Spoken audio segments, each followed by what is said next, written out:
مخلص لوگ ہمیشہ پیچھے رہ جاتے ہیں اور چمچے ہمیشہ بازی لے جاتے ہیں۔ ہمارا تعلق ایسے منافق معاشرے سے ہے جہاں اختلاف رکھو تو بدتمیزی، سچ بولو تو بے ادبی، چپ رہو تو منافقت اور حقائق بتاؤ تو ناراضگی۔ کبھی کبھی ہم کچھ لوگوں کو زیادہ مقام دے کر بگاڑ دیتے ہیں۔ اگر وہ لوگ کم ظرف نکلیں تو وہ بدلے میں ہماری آنکھیں آنسو اور دل درد سے بھر دیتے ہیں۔ لکھنے والے نے کیا خوب لکھا ہے، زندگی جب مایوس ہوتی ہے تبھی محسوس ہوتی ہے۔ تم اپنے باپ کے پسینے کا قرض کبھی نہیں اتار سکتے۔ باپ دنیا کی وہ بہترین ہستی ہے جس کا دسترخوان پر موجودگی اور کمرے کے باہر اترے ہوئے جوتے بھی تحفظ کا احساس دلاتے ہیں۔ دنیا میں تکلیفوں کے بڑھ جانے کی ایک بڑی وجہ انسانوں کی کمی اور لوگوں کی کثرت ہے۔ محبت کو اسی وقت خود میں جذب کر لینا چاہیے جب وہ خود کو پیش کرتی ہے۔ زندگی کو خوشگوار بنانے کے لیے ایک چھوٹا سا اصول بنائیں: روزانہ کچھ اچھا یاد رکھیں اور کچھ برا بھول جائیں۔ اکثر ہم ان لوگوں کو تلاش کرتے ہیں جن سے ہم محبت کرتے ہیں اور ان لوگوں سے بے خبر رہتے ہیں جو ہم سے محبت کرتے ہیں۔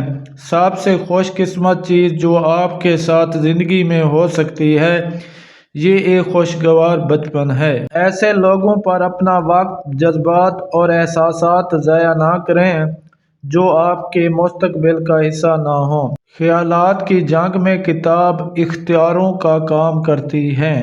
زندگی شروع کرنے کے لیے ہمیشہ صفحہ پلٹنا کافی نہیں ہوتا، کبھی کبھی کتاب بھی بدلنی پڑتی ہے۔ انصاف کے بغیر تو ایک گھر بھی نہیں چل سکتا، آپ ریاست کیسے چلا سکتے ہیں؟ مقدر میں جو ہے وہ مل کر رہے گا۔ 2 وقت کی روٹی کے لیے 5 وقت کی نماز نہ چھوڑنا۔ ہم خود کو خوددار ثابت کرنے کے لیے اکثر تکبر کی راہ پر چل رہے ہوتے ہیں۔ مقدر میں جو ہے وہ مل کر رہے گا۔ 2 وقت کی روٹی کے لیے 5 وقت کی نماز نہ چھوڑنا۔ منافق جب کسی کو گرانا چاہتا ہے تو دھکا نہیں سہارا دیتا ہے۔ کسی سے محبت کرنے سے پہلے اپنے دل کو قبرستان بنا لو تاکہ اس کی چھوٹی چھوٹی غلطیوں کو دفنا سکو۔ جو شخص تمہاری خوشی چاہے اس کا اداس ہونا تمہارے لیے فکر کی بات ہونی چاہیے۔ اگر تمہیں سکون چاہیے تو اللہ کے پاس تلاش کرو، دنیا کے پاس نہیں، کیونکہ دلوں کا سکون صرف اللہ کی یاد میں ہے۔ سب سے قابل نفرت وہ شخص ہے جو لوگوں میں عیب تلاش کرتا ہے۔ حالات اگر برے ہوں تو یقین رکھنا چاہیے کیونکہ خدا جب کچھ لیتا ہے تو اس سے بڑھ کر نوازتا ہے۔ جب تمہیں بغیر کسی وجہ سے خوشی محسوس کرو تو یقین کر لو کہ کوئی نہ کوئی کہیں نہ کہیں آپ کے لیے دعا کر رہا ہے۔ جب انسان بالکل خاموش ہو جائے اور اپنے حق کے لیے بھی نہ بولے تو سمجھ جاؤ کہ وہ اپنے اندر بہت کچھ دفن کر چکا ہے۔ جب کسی کو اکیلا دیکھو تو سمجھ جاؤ کہ وہ ایک سچا انسان ہے، کیونکہ بھیڑ ہمیشہ منافق کے ساتھ ہوتی ہے۔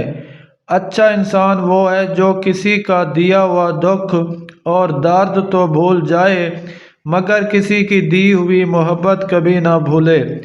جو ہم سوچتے ہیں وہ ہوتا نہیں، جو ہوتا ہے اس کا علم نہیں، اور جو ہوگا وہ بہتر ہوگا۔